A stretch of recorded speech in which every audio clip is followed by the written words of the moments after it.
أعوذ بالله من الشيطان الرجيم. بسم الله الرحمن الرحيم.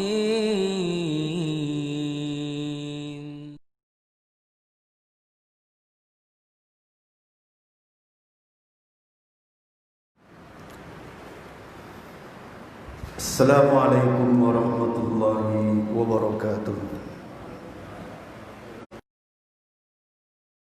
إن الحمد لله نحمده ونستغفره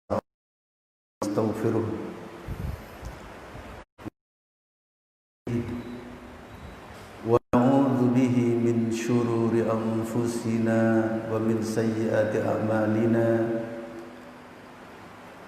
من يهد الله فلا مضل له ومن يضلل فلا هادي له.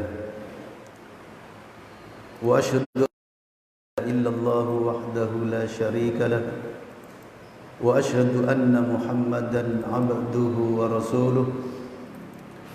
أما بعد. Para jamaah Masjid Al-Jariyat Ats-Tsalas Surabaya yang dimuliakan Allah Subhanahu wa taala, mari kita lanjutkan kajian kitab tafsir Ibnu Katsir. Kita telah sampai pada surah Ar-Ra'd ayat 34 dengan tema kerasnya siksa neraka. Diikuti bersama. A'udzu billahi minasy syaithanir rajim.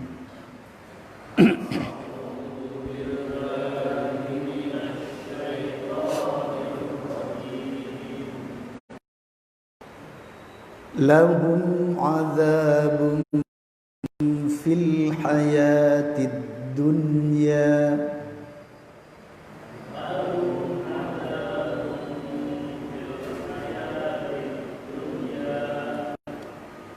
wa la'adzabul akhirati asyaqq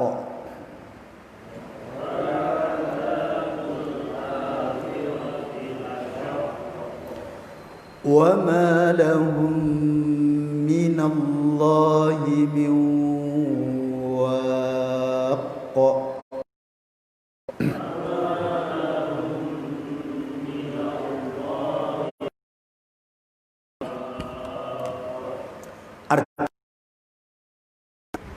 Mereka mendapat siksaan dalam kehidupan dunia dan azab pasti lebih keras. Tidak ada seorang pun yang melindungi mereka dari azab Allah. Perhatikan ayat ini para jamaah tentang kerasnya siksa neraka. Dan pada ayat yang ke-34 dari surah Ar-Ra'd ini sebuah dalil yang menunjukkan bahwasanya kekafiran itu disiksa oleh Allah di dunia dan juga di akhirat nanti. Jadi inilah ayatnya, pendek dan menerangkan tentang bahwasanya kekafiran dan tentu pelaku kekafiran itu yang dimaksud adalah membawa dampak negatif di mana disiksa di dunia dan disiksa pula di akhirat nanti. Lalu akhirat atau siksa yang di akhirat adalah lebih keras dan lebih berat. Bagaimana bentuk siksa bagi kekafiran di dunia? Adalah banyak macam. Yang pertama kali disiksa oleh Allah dengan kekafirannya. Jadi para jamaah, kekafiran itu sendiri sudah siksa. Karena seorang ketika dia kafir kepada Allah, bagaimana artinya seorang manusia kafir kepada Allah? yaitu seseorang yang menolak Allah sebagai Tuhannya. Jadi menutup hatinya untuk menerima Allah sebagai Tuhan. Padahal Allah pasti Tuhan mereka. Ketika menolak Allah sebagai Tuhan, itulah disebut kafir. Kemudian sekarang dirubah wacananya disebut apa? Non-Muslim. Non-Muslim sama saja. Apa ada yang keren di antara kafir dan Muslim? Tidak ada yang keren. Tidak ada yang keren. Sama-sama jelek, sama-sama sesat, sama-sama berbahaya. Karena cuman pengalihan kata saja, betul gak kira-kira? Kafir dialihkan kata kepada non-Muslim. Ini cuma pengalihan kata. Padahal akibat dampak darinya, dari kata-kata ini tidak akan. Jadi kafir itu sendiri itu sudah siksa para jamaah. Kenapa? Karena ketika manusia kafir, statusnya di hadapan Allah manusia rendah, manusia tersesat, dan dibenci oleh Allah. Ketika seorang manusia kafir, maka statusnya manusia yang dibenci oleh Allah, dilaknat oleh Allah. Ya, walaupun diberi makan, diberi dunia, kadang diberi jabatan, kadang diberi kedudukan, bukan berarti kafir yang mulia di hadapan Allah. Karena soal masalah Allah berikan kepada semua orang. Allah itu punya 100 rahmat, 100 kenikmatan, mi'atu rahmatin, 100 kerahmatan. Yang satu dilempar oleh Allah ke dunia dan dibagi-bagi bainal jinni wal insi, dibagi-bagi antara jin dan manusia, siapapun, mukminihim wa kafirihim. Yang mukmin dan yang kafir semuanya sama. Sing kerja, yang kerja keras dapat, yang enggak kerja enggak dapat. Itu hukum alam yang diberikan oleh Allah kepada semuanya. Orang Islam kalau enggak kerja ya enggak dapat. Yang kafir kerja keras dapat. Itu yang 99 disimpan oleh Allah di surga nanti. Untuk siapa? Untuk orang yang dikehendaki oleh Allah. Orang-orang yang beriman padanya. Itu pun ditambah lagi dengan yang 100, yang satu yang sudah dilempar ke dunia, nanti ditarik oleh, digabungkan dengan yang 99, sempurnalah di surga nanti 100 kenikmatan. Jadi nanti di surga para jamaah, kenikmatan Allah yang akan diberikan kepada siapa yang berhasil membawa dirinya beriman kepada Allah sampai mati, Allah berikan 100 kenikmatan ini kepadanya, sempurna. Cuman sekarang dari 100 ini Allah ambil satu saja, dilempar ke dunia, wa yuwazza'u bainal kafir wal mu'min, dan dibagi oleh Allah antara kafir dan mukmin. Jadi untuk di dunia memang seperti itu. Tapi ada satu yang mereka tidak miliki, yaitu iman. Allah jadikan iman itu satu hal, satu perkara yang akan menghubungkan diri seorang hamba dengan Tuhan Rabbul Alamin. Yang menghubungkan diri seorang hamba kepada Tuhan Rabbul Alamin, yaitu Allahu Azza wa Jalla. Ketika seseorang sudah beriman kepadanya, maka berarti telah terhubung kepada Allah, telah ada koneksitas antara dirinya dengan Allah Subhanahu wa taala, yang menjadikan akhirnya dengan keimanannya semua aktivitas kebaikannya menjadi berpahala baginya, menjadi berarti baginya. Setelah kapan? Karena Allah jadikan syarat diterimanya amal bagi seorang manusia adanya al-iman fi qalbihi, adanya iman di dalam hatinya. Ketika ada iman itu, Allah akan hargai hamba ini meskipun ketika mati ternyata imannya cuma sebesar debu. Allah akan berikan imbalannya. Allah akan berikan janjinya kepadanya, yaitu apa? Terakhir dimasukkan ke dalam surga Allah Subhanahu wa taala, yang kata Rasulullah sallallahu alaihi wasallam, "Mala ainun ra'at wala udhunun sami'at wala khatara biqalbi basyarin." Tempat yang belum pernah dilihat oleh mata, belum terdengar oleh telinga, dan belum pernah terbersit di hati seorang manusia pun. Itulah surga Allah Subhanahu wa taala. Bagi siapa? Bagi yang sampai mati tetap dalam keadaan beriman. Siapa yang menghukuminya? Allah sendiri. Sampai kepada yang hanya membawa iman sebesar debu, pasti Allah akan keluarkan dari neraka.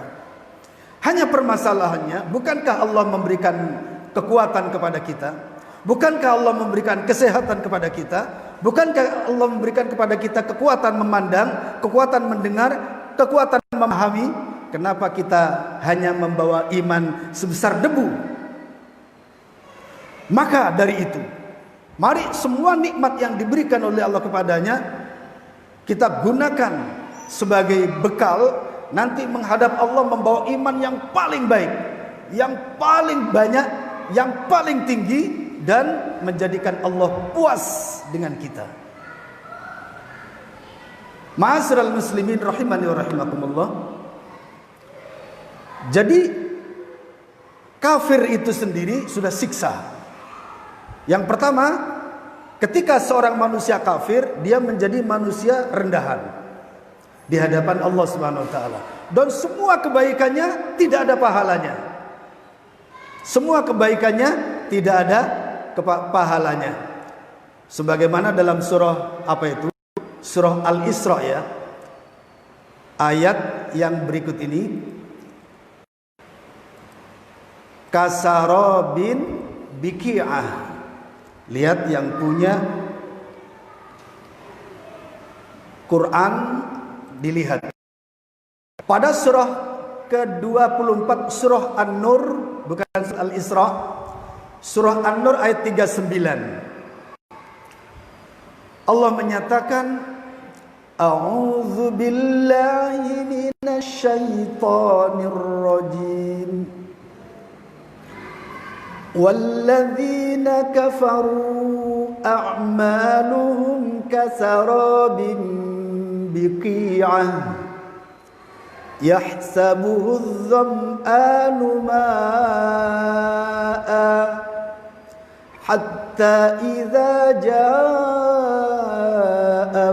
lam yajidhu syai'an wa wajadallaha 'indahu fawaffahu hisabah wallahu sari'ul hisab.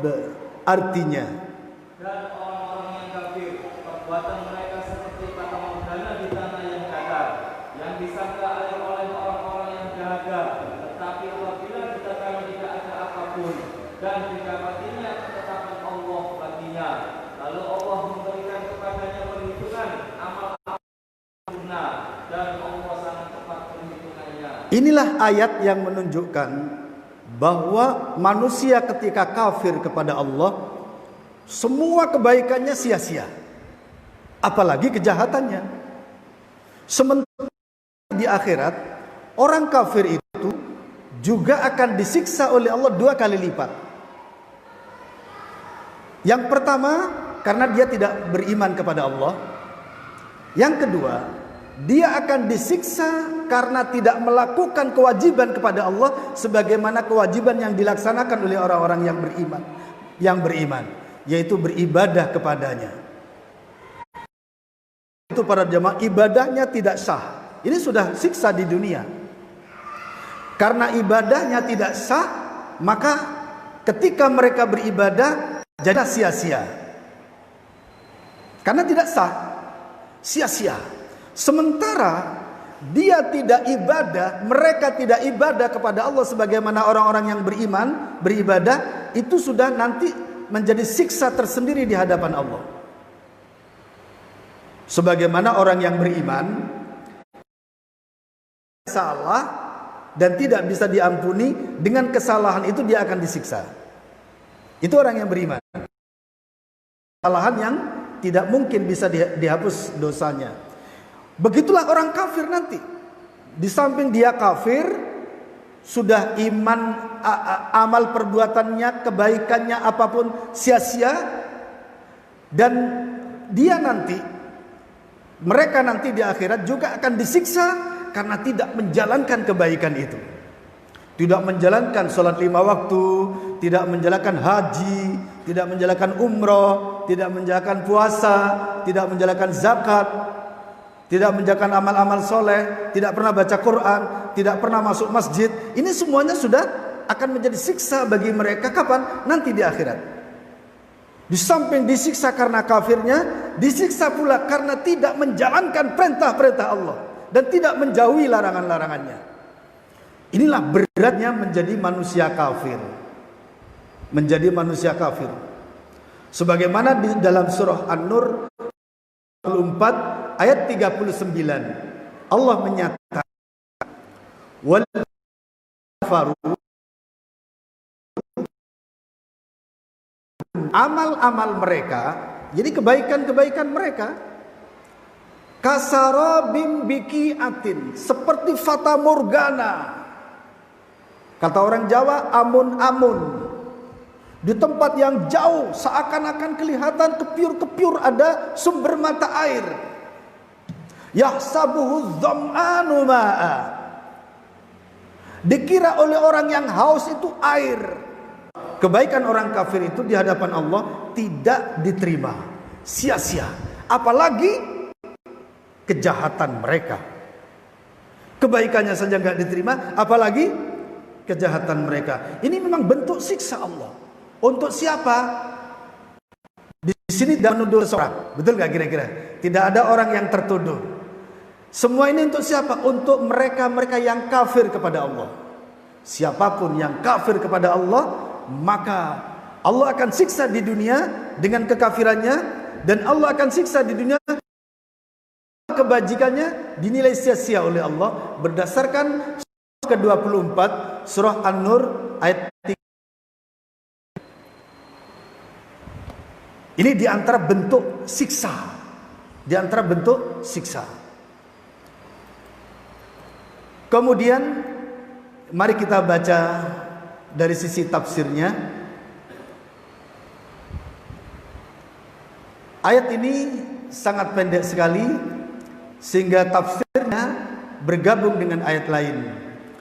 Tetapi kita akan kenali ayat ini dengan beberapa riwayat dan beberapa tafsir yang ada dalam tafsir Ibnu Katsir. Mari kita lihat pada ayat berikut ini.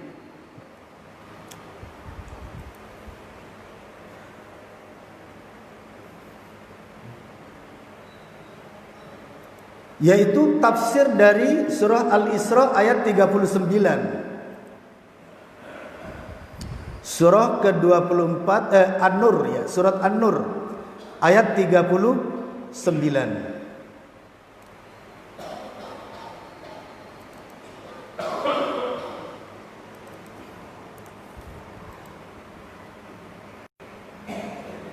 Silakan dibaca tafsirnya.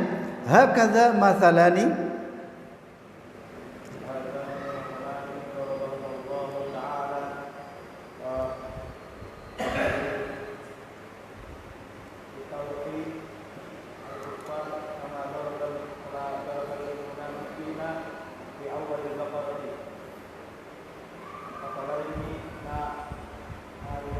narian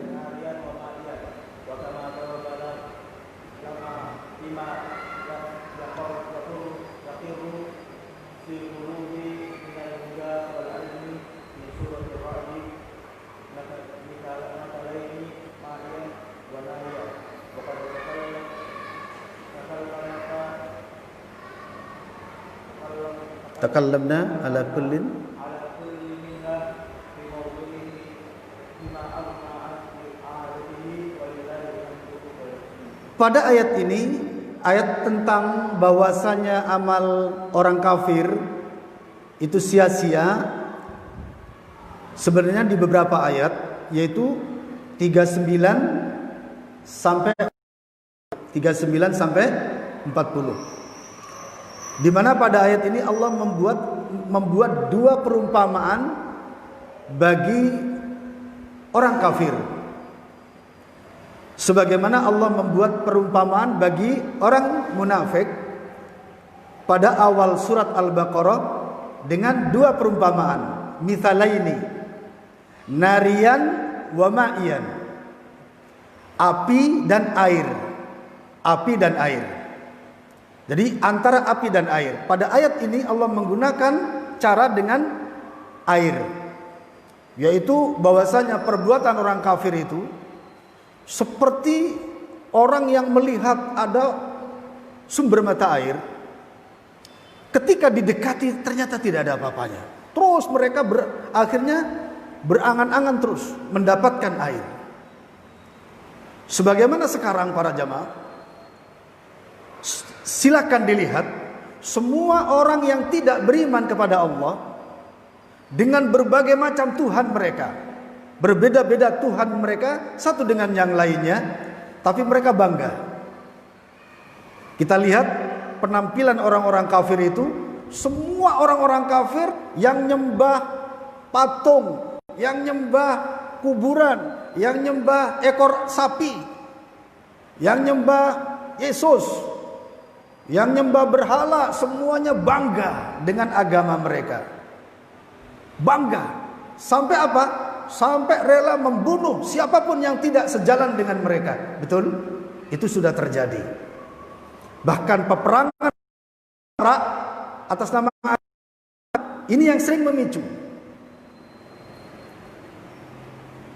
Dan mereka bangga. Dengan Tuhan yang berbeda-beda itu mereka bangga. Ini artinya gambarannya seperti para jamaah, seperti sumber mata air tadi. Mereka berharap ini sumber yang sebenarnya, padahal organa.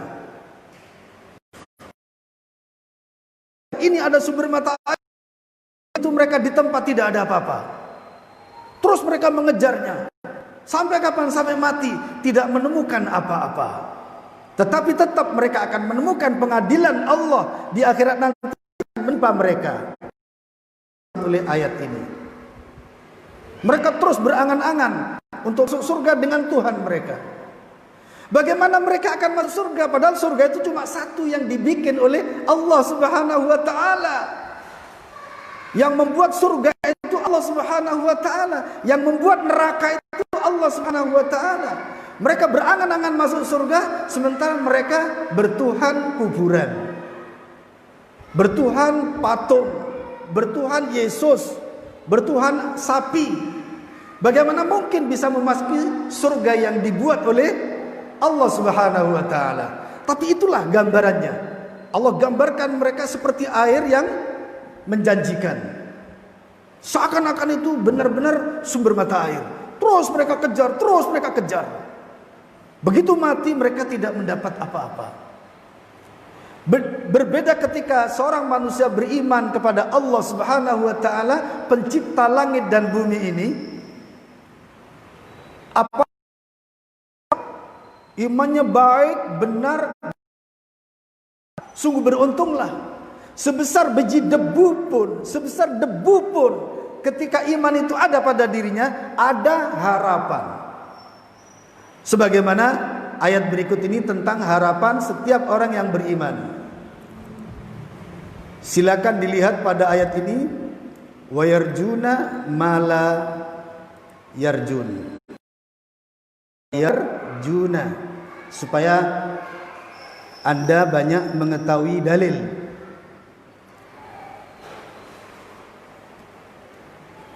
Wa yarjuna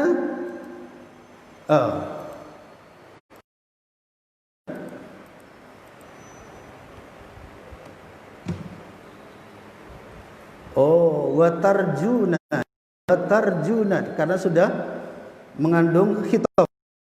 Watarjuna ma la yarjun. Nah, oh betul para jamaah, masya Allah. Ma la yarjun.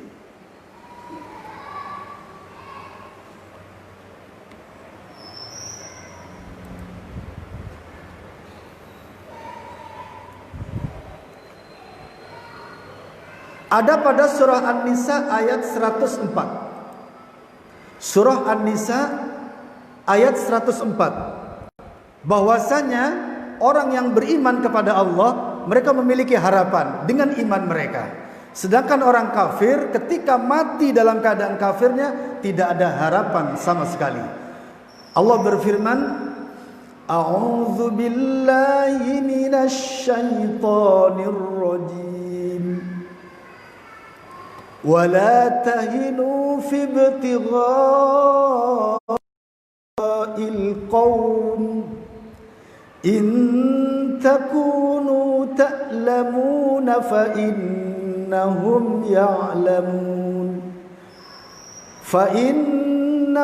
يعلمون كما تألمون وترجون من الله ما لا يرجون wa kana Allahu aliman hakima. Artinya, dan janganlah kamu berlaki bersungguh. Jika kamu menderita kesakitan, maka ketahuilah mereka pun menderita kesakitan pula. Bagaimana kamu merasakan sedang kamu masih dapat mengharapkan dari Allah apa yang tidak dapat mereka harapkan. Allah Maha mengetahui, Maha bijaksana. Ini satu-satunya ayat yang menerangkan tentang bahwasanya perbedaan antara iman dan kafir. Iman memberikan harapan. Bahkan sampai ketika seorang membawa iman sebesar debu pun, iman memberikan harapan. Sementara kafir, semakin besar kekafiran itu, semakin berat.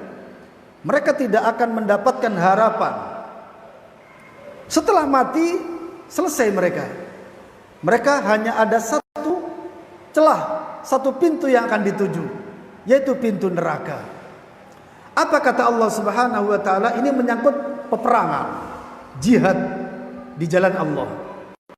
Allah memberikan motivasi kepada Rasulullah dan orang-orang yang beriman, dan ini ayat para jamaah motivasi terbesar. Allah menyatakan wala tahinu fi ibtigha'il qaum. Wahai orang-orang yang beriman, janganlah kalian merasa rendah, merasa lemah dalam mengejar musuh-musuh.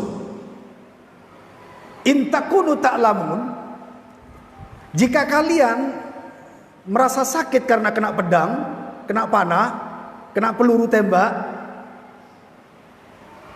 fa innahum ya'lamuna kama ta'lamun, maka mereka musuh orang kafir itu pun juga ketika kena pisau, kena tusuk, merasa sakit seperti kalian merasakan sakit. Tetapi watarjuna minallah, dan kalian memiliki harapan dari Allah, ma la yarjun, apa-apa yang mereka tidak memiliki harapan. Wa kana Allahu aliman hakima, dan adalah Allah Maha mengetahui lagi bijaksana. Ini para jamaah, perbedaan antara iman dan kafir. Karena itu para jamaah, kepada Allah saya berdoa hampir setiap saat kepada Allah agar dijadikan diri kita, keluarga kita, anak-anak cucu kita, semuanya orang-orang yang beriman kepada Allah dimanapun mereka berada. Karena ketika adanya iman pada diri kita, masih ada harapan. Hanya saja Islam memberikan motivasi kepada kita, wahai manusia, kalau dirupakan kata-kata, wahai manusia, janganlah kamu menghadap Tuhanmu hanya dengan membawa iman sebesar debu. Meskipun itu akan bermanfaat, tapi mungkin masih akan masuk neraka dan berkepanjangan. Maka Al-Quran, Islam dan Al-Quran memberikan motivasi apa? fastabiqul khairat. Berlomba-lombalah kalian dalam kebaikan. Berlomba-lomba. Apa yang bisa kita lakukan dari amal soleh? Jangan dianggap remeh dari amal soleh, meskipun sekedar menyingkirkan duri di jalan, agar tidak diinjak oleh saudaranya yang beriman kepada Allah. Kita sering menganggap remeh, sekedar duri bayam. Bagaimana kalau paku yang begini? Paku sedang tertancap di kayu, lalu dalam keadaan berdiri begini. Apakah kita masih akan menganggap remeh? Wallahi, ini besar. Walaupun membuang duri, membuang gangguan, benjolan, batu yang ada di jalan itu, batu kecil yang agak lumayan membahayakan, walaupun itu kata Rasulullah serendah-rendah iman, tapi jangan dianggap sepele. Di dalam Islam cabang iman itu ada 60, dalam bahasa lain ada 70 cabang. A'laha la ilaha illallah. Yang tinggi adalah kalimat la ilaha illallah. Wa adnaha, yang paling rendah dari cabang-cabang iman itu imatatul adza anit thoriq, membuang gangguan dari jalan. Duri, batu, benjolan dibuang, apalagi kalau paku. Jangan anggap remeh perbuatan amal kebaikan itu meskipun sedikit. Yang sedikit misalnya hari ini misalnya kita kok mendapatkan yang sedikit. Contohnya mendapatkan yang sedikit itu seperti apa? Ketika sholat subuh tadi pagi, melihat di depan masjid ada plastik berceceran. Kotoran ini di depan masjid rumah Allah diambili, dibuang di tempat sampah. Nah, plastik. Zuhurnya melihat sandal berserakan, sandal-sandal yang sudah bersediakan. Sandal-sandal bersediakan, ditata lagi. Nah, zuhurnya kan biasanya dianggap remeh. Datang ke masjid, parkir sepeda motor, langsung jeblus masuk masjid gitu aja, nggak peduli di masjid ini ada persoalan apa. Betul? Selama ini begini atau nggak begitu? Nah ini cuma peringatan, yo keras, masa gak keras, harus dikeraskan. Nanti kalau nggak dikeraskan, bapak-bapak, ibu-ibu, apa yang dikatakan ustadz itu, ya kan, harus dikeraskan, betul? Asarnya, begitu naik tangga, ternyata di tangga itu kotor banget. Lalu dia cari sapu dibuang kotoran itu. Remeh. Maghribnya menemukan lagi sesuatu yang remeh. Mungkin hari ini kita berhadapan dengan hal yang remeh. Tapi jangan dianggap remeh. Karena itu di hadapan Allah artinya sangat besar. Syukur-syukur kalau kita barangkali para jamaah, karena ujian Allah kepada kita setiap saat tidak sama. Mungkin seseorang hanya dipertemukan dengan sesuatu yang dianggap remeh tadi. Kata Allah, dengan sesuatu yang remeh itu dia peduli enggak? Paham? Jebakan itu. Jebakan enggak itu?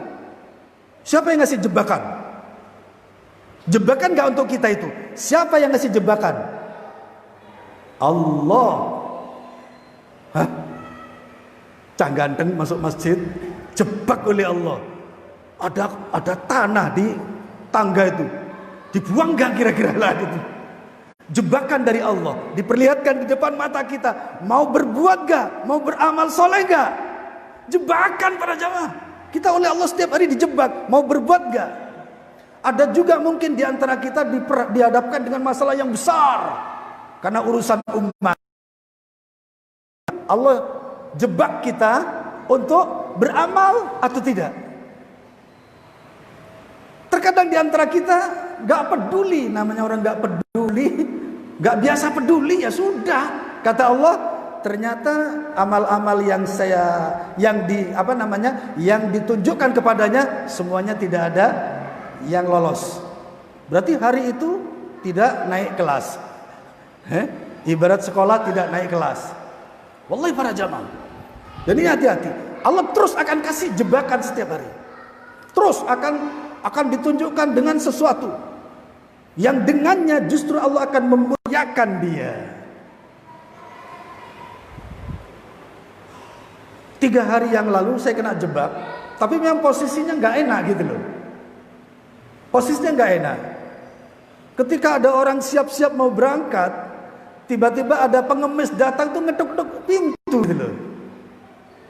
Pikiran saya, ini orang ini nggak melihat apa?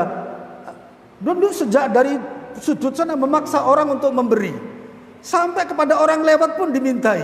Orang sedang di atas, duduk di atas sepeda motor dimintai. Terus tidak ada satu rumah pun melainkan didatangi untuk dimintai. Terakhir ini orang, saya mau berangkat, ini sudah siap ngegas, koplin sudah ini sudah. Tapi saya merasa, saya gagal ini. Kenapa? Karena saya tidak ngasih. Untung waktu itu ada yang ngasih dari orang yang ikut saya.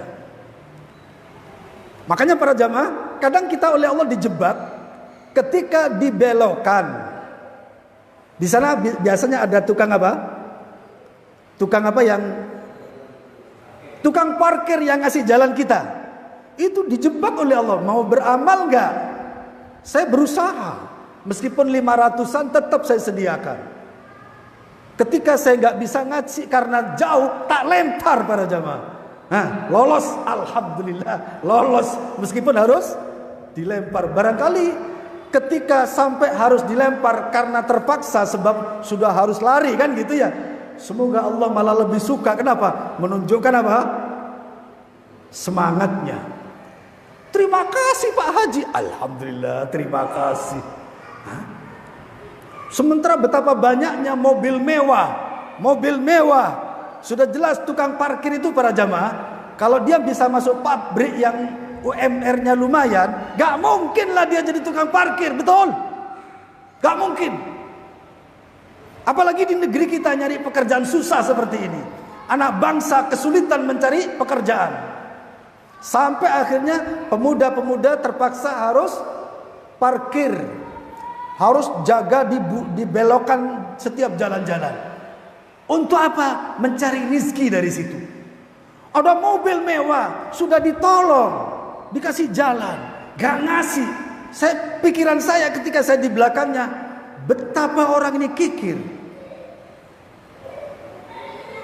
Ma'asyiral muslimin rahimani rahimakumullah. Nanti kita akan terus oleh Allah dikasih ujian. Maka iman kita, mari kita persiapkan untuk menerima segala sesuatu dari ujian Allah Subhanahu wa taala. Karena para jamaah, Allah berhak memberi surga kepada kita. Maka Allah juga akan menentukan ujiannya. Manakala memang kita sudah tertulis surganya adalah surga Firdaus. Al-Firdausu nuzula, kata Al-Quran. Surga Firdaus sebagai tempat tinggalnya, ya tentu ujiannya, jebakan yang diberikan oleh Allah. Jebakan ini bahasa lain dari ujian ya. Tentu lebih besar daripada yang hanya di surga paling bawah. Surga yang paling tinggi ujiannya beda dengan surga yang pertengahan. Surga yang pertengahan ujiannya beda dengan surga yang paling bawah. Dan begitu seterusnya tingkatan kebaikan itu. Semakin seseorang dekat dengan Allah, semakin baik, semakin besar ibadahnya, semakin tinggi pula derajatnya. Seperti itu. Dan semua derajat-derajat yang disediakan di surga itu, mulai dari surga Firdaus sampai surga lantai paling bawah, settingannya kapan? Settingannya untuk mendapatkannya kapan? Sekarang. Settingannya sekarang. Mari masing-masing pribadi kita bercita-cita masuk surga Firdaus. Karena surga Firdaus itu surga yang paling elegan. Elegan. Apa maknanya ini? Hah? Masya Allah, paling mewah. Nanti para jamaah, surganya setiap orang yang mati syahid adalah di dalam perut burung. Istananya di dalam perut burung, dan burung itu memiliki sangkar-sangkar yang bergelantungan di bawah aras. Dan oleh burung tadi, si orang yang syahid ini dibawa terbang ke seluruh penjuru surga setiap saat, melihat keindahan surga di segala tingkatan. Betapa mewahnya mereka. Sampai nanti di surga, orang yang masuk surga tapi tidak berpahala syahid, gigit jari. Kenapa aku tidak ikut syahid? Wallahi keren. Surganya syuhada keren. Istananya di dalam perut burung, dibawa terbang oleh kelelawar-kelelawar surga. Terbang menyusuri semua lorong-lorong yang ada di surga. Wallahi. Sudahkah kita daftar? Saya sejak membaca daftar kepada Allah. Ya Allah, syahidkan aku. Entah urusannya syahidnya seperti apa, saya serahkan aja kepada Allah. Serahkan saja sudah. Inilah yang ngatur disahidkan seperti apa. Bagian depan, karena syahid itu para jamaah ada bagian depan, bagian belakang, tengah, bagian belakang. Pasukan inti, penjaga gawang, bawa bendera itu beda nanti. Yang bawa bendera estafeta dengan pasukan pejalan kaki, dengan yang hanya berjaga-jaga, nanti beda surganya. Ya afdalul jihad yang diminta kepada Allah. Suatu ketika Rasulullah ditanya afdalul jihad, yaitu seseorang yang dirinya dan kudanya sampai bersimbah darah, hancur karenanya. Itu justru yang paling tinggi. Sampai minta yang seperti apa?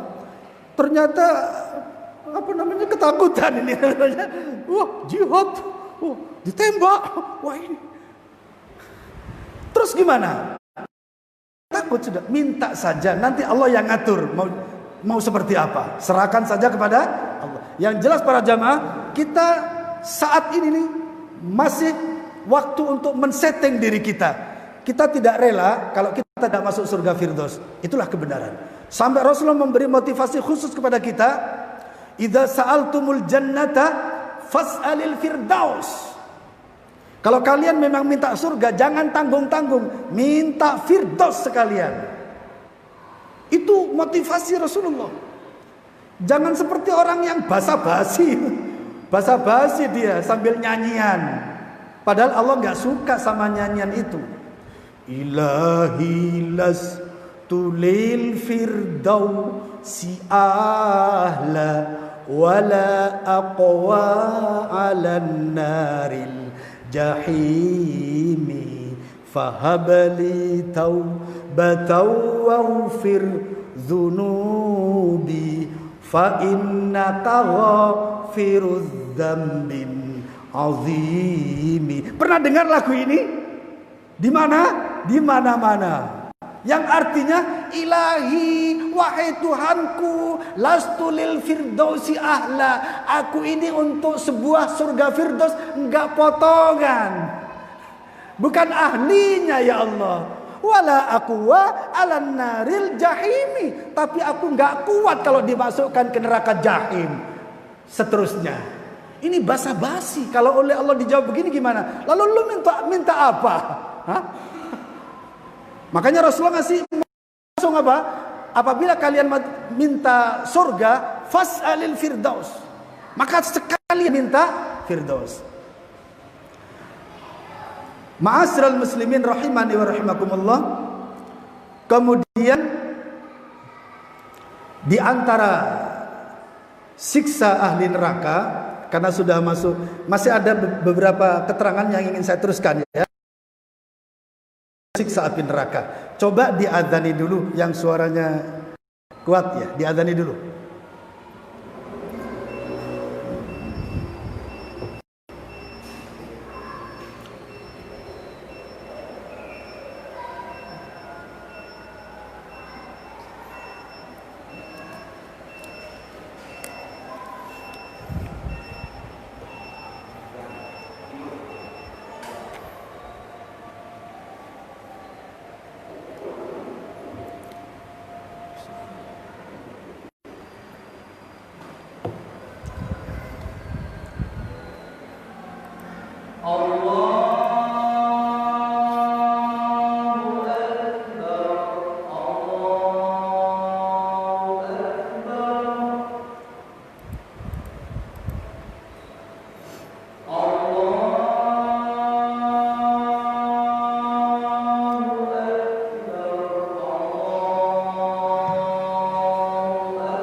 Para jamaah, kita lanjutkan kajian tafsir kita.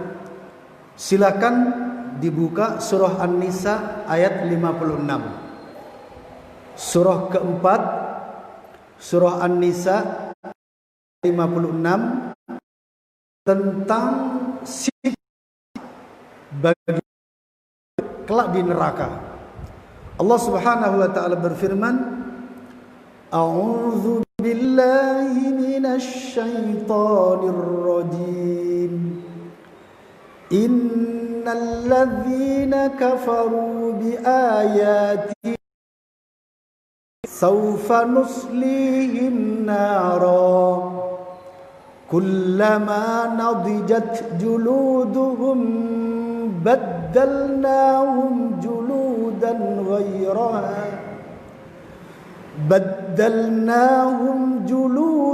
ghairaha liyadhuqul adzab. Artinya, sungguh orang-orang yang kafir kepada ayat-ayat kami kelak akan kami masukkan ke dalam neraka. Setiap kali kulit mereka hangus, kami ganti dengan kulit yang lain agar mereka merasakan Allah Maha Perkasa, Maha Bijaksana. siapkan tafsirnya. Innal, sesungguhnya orang-orang kafir itu yang kafir terhadap ayat-ayat kami, saufa nuslihim naro, akan lama nadijat juluduhum, ketika kulitnya sudah matang, sudah kosong, nahum juludan ghairaha, kulit yang lain, liyadzuqul adzab, agar mereka merasakan. Innallaha kana azizan hakima, sesungguhnya Allah perkasa lagi maha bijaksana. Dibaca ayatnya.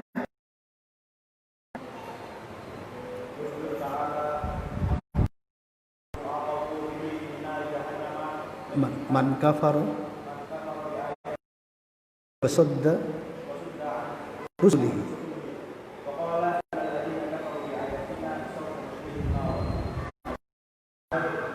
nudkhiluhum dukhulan yukhitu ajrami.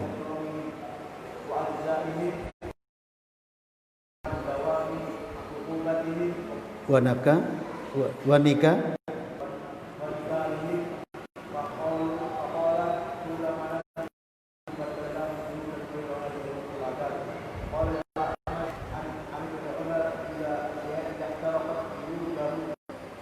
juluduhum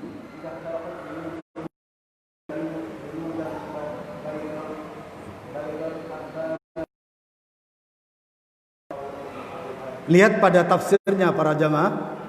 Yukhbiru ta'ala, Allah Ta'ala mengatakan pada surah An-Nisa ayat yang ke-56 ini, amma yu'aqabu bihi fi nari jahannama, amma yu'aqibu bihi fi nari jahannama, terhadap apa-apa yang Allah menyiksa dengannya di dalam neraka jahanam.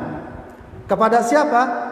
Man kafara bi ayatihi, terhadap siapa-siapa kari ayat-ayat Allah, wa sadda an sabil an rusulihi, dan menghalang-halangi dakwah para rasulnya. Berkata, innal ladzina kafaru bi ayatina, sesungguhnya orang-orang yang kafir terhadap ayat-ayat kami, saufa nuslihim naro, mereka akan dimasukkan ke dalam neraka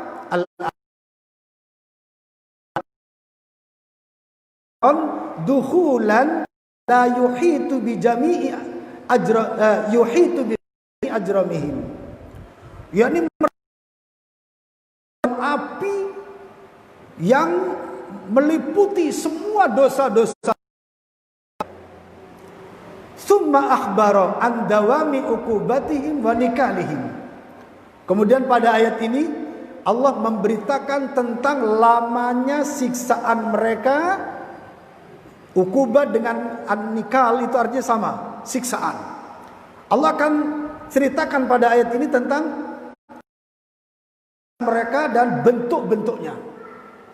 Di mana kata Allah Subhanahu wa taala, kullama nadijat juluduhum, setiap kulit mereka matang, mengelupas, habis, hangus, baddalnahum juludan ghairaha, Allah akan ganti dengan kulit yang lain. Nanti di dalam hadis dikatakan bahwasana ahli neraka itu, ini hanya berlaku bagi ahli neraka yang memang akan kekal selama-lamanya, bukan yang beriman sampai kepada neraka. Para jamaah, orang yang beriman itu dihargai Allah. Penghargaan Allah kepada orang yang beriman meskipun masuk neraka. Di antaranya apa? Allah jadi setelah merasakan panasnya api neraka, antara tidur dengan jaga, kayak mimpi kayak. Nanti setelah selesai masa tahanannya, tiba-tiba dia ingat. Beda, Allah siksa dengan siksaan yang keras. Antaranya adalah tiap kali hangus yang lain. Dalam satu hari pergantian kulit itu sekitar 100 kali. Habis ganti kulit baru, siksa lagi. Habis ganti kulit baru, siksa lagi. Habis kulitnya disiksa lagi. Sekitar berapa ratus mil tebalnya kulitnya saja. Nanti ada tentang berapa besarnya giginya. Bukit Uhud giginya. Nanti ada kulitnya sekian ribu meter, pokoknya sekian ratus mil atau ribu mil. Tebalnya kulitnya saja diganti setiap saat, habis ganti lagi, habis ganti lagi. Itulah siksa api neraka. Untuk apa? Liyadzuqul adzab, kata Allah, untuk merasakan siksa. Kama qala Al-A'mas an Ibni Umar, sebagaimana yang dikatakan oleh Al-A'mas di mana dikatakan idza ihtaraqat juluduhum, kata Ibnu Umar, nanti di neraka ketika kulitnya sudah terbakar tulang saja, baddalu juluda baydon, Allah ganti dengan amsal al-qarotisi, seperti kertas-kertas itu, kata Ibnu Umar, seperti kertas itu diganti dengan kulit, cuma balnya tidak diterangkan sini. Maka ada pada hadis yang berikutnya, coba dibaca, wa qala Yahya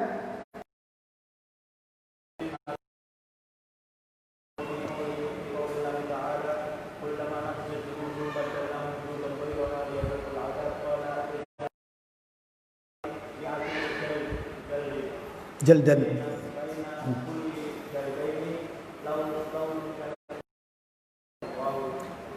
Qala Yahya bin Yazid al-Hadrami, Yahya bin Yazid al-Hadrami berkata, innahu bahu fi qawlihi ta'ala, sesungguhnya sampai kepadanya pada firman Allah Ta'ala, juluduhum, ketika kulit mereka sudah hangus, baddalnahum juludan ghairaha, Allah kami ganti kulitnya dengan kulit yang lain, liyadzab, agar mereka melaksanakan siksa. Qala berkata, yaj'alu lil kafirin mi'ata jildin, Allah ciptakan untuk orang kafir itu 100 kulit. 100 kulit. Ini lihat, baina kulli jildaini launun minal adab, di antara dua kulit ada jenis sisaan tersendiri. Jadi nanti ahli menurut kedua, ketiga ada, ketiga, keempat ada siksa tersendiri, sampai ke yang 100 siksanya berbeda-beda. Mungkin misalnya panas, yang kedua misalnya dingin sekali, sekian 100 derajat Celcius. Mungkin yang ketiga gatel-gatel, gatel-gatel, cokoti apa, ulat. Mungkin yang keempat apa namanya, lesu. Pokoknya setiap satu kulit dengan kulit yang lainnya ada jenis siksa. Ini kali 100 para jamaah. Ada jenis siksanya. Rawahu Ibnu Abi Hatim. Hadis ini diriwayatkan oleh Ibnu Abi Hatim. Hadis berikutnya,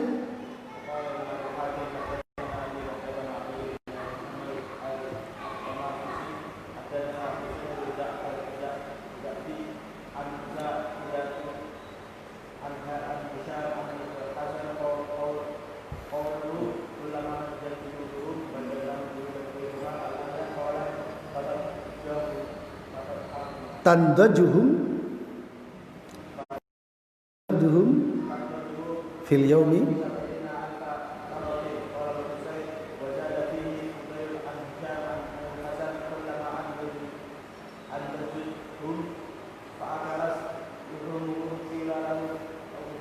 udu fa'adu.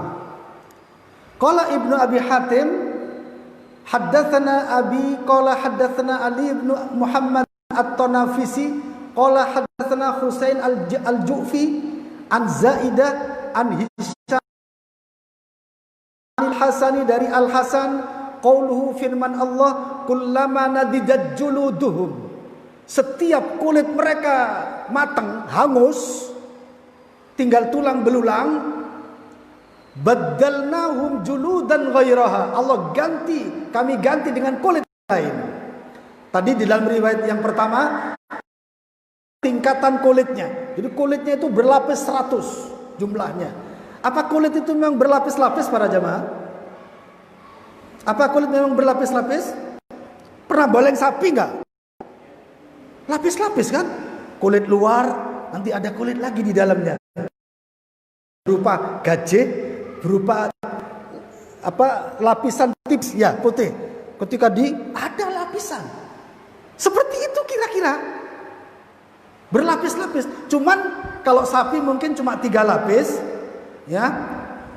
Makanya nanti ketika sudah disamak boleh dipergunakan meskipun sudah bangkai, meskipun kulit bibirnya. Pada hadis yang kedua ini para jamaah, Masya Allah. Nah ini,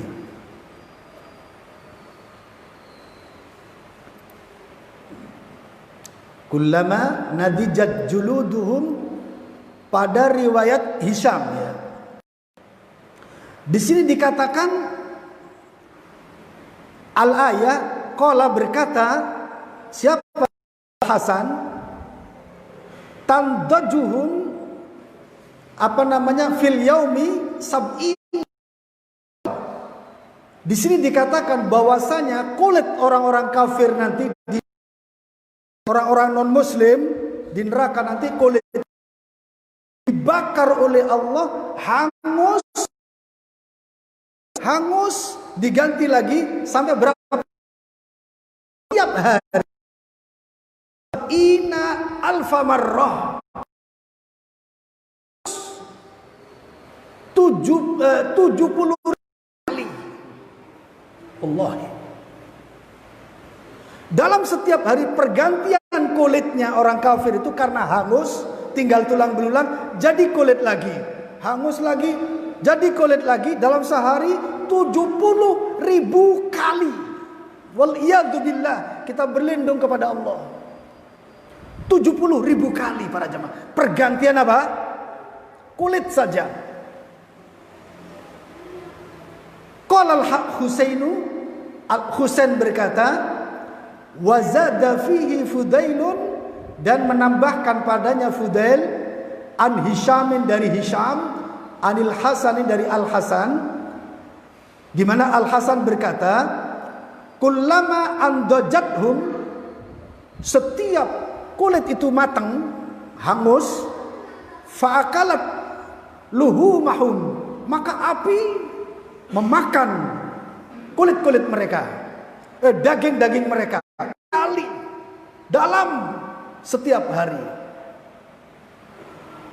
Lalu dimakan oleh api dagingnya. Lalu dikatakan, ada firman yang berkata, udu fa'adu, kembalilah kalian, maka kembali lagi. Kembalilah, saat itu dagingnya kembali lagi dan kulitnya kembali lagi. Setiap habis dikatakan sebanyak 70.000 kali. Itu siksa yang asli dari siksa api neraka. Berikutnya akan saya baca sama dengan ayat yang pertama tadi. Jamaah, antara siksa neraka itu, di mana seseorang dibakar, kemudian pulih kembali, dibaca lagi, dibakar, pulih kembali, dan seperti itu sebanyak berapa kali? 70.000 kali. Kita belum siapkan tadi tentang tebalnya kulit, nanti dengan siksa api neraka, karena sudah mengarah kepada kenikmatan surga. Ya, nanti kita akan ketemu lagi dengan keterangan itu, dan semoga kita bisa menyiapkan berapa tebal antara kulit satu dengan kulit yang lainnya. 100 lapisan kulit itu tebal, setiap satu kulit berapa ratus atau ribu mil. Makanya giginya seperti bukit. Setiap satu gigi seperti gunung. Tubuhnya kemudian besar. Kulitnya satu kulit tebalnya sekian ribu mil. Terus begitu seterusnya. Nanti akan kita terangkan. Yang penting para jamaah, mari kita siapkan diri kita untuk menjadi manusia-manusia Jangan lupa minta setiap saat untuk diri kita dan siapa yang menjadi pasukan kita, menjadi grup kita di surga? Siapa? Anak-anak cucu kita, diri kita, keluarga kita, termasuk anak-anak kita, supaya nanti bisa reuni akbar di surga, bisa rujaan di surga, bisa pecelan di surga, bisa makan pecel lele bersama-sama di surga, bisa minum susu bersama-sama di surga. Masya Allah. Ketika kapan? Ketika diri kita, keluarga kita, anak-anak cucu kita Allah Subhanahu wa taala nanti akan dipertemukan dalam surga. Meskipun surganya berbeda-beda, tapi bisa SMS-an. Halo, anak-anak kumpul ya. Bro, kamu di mana, Bro? Oh, aku sedang di sana. Nanti kumpul, jangan lupa. Ya, Bro. Surga. Atau barangkali nggak perlu apa nih? Nggak perlu, ini masih esek-esek, masih gini kan repot ya. Langsung kita ada pertemuan, langsung ketemu. Itulah surga.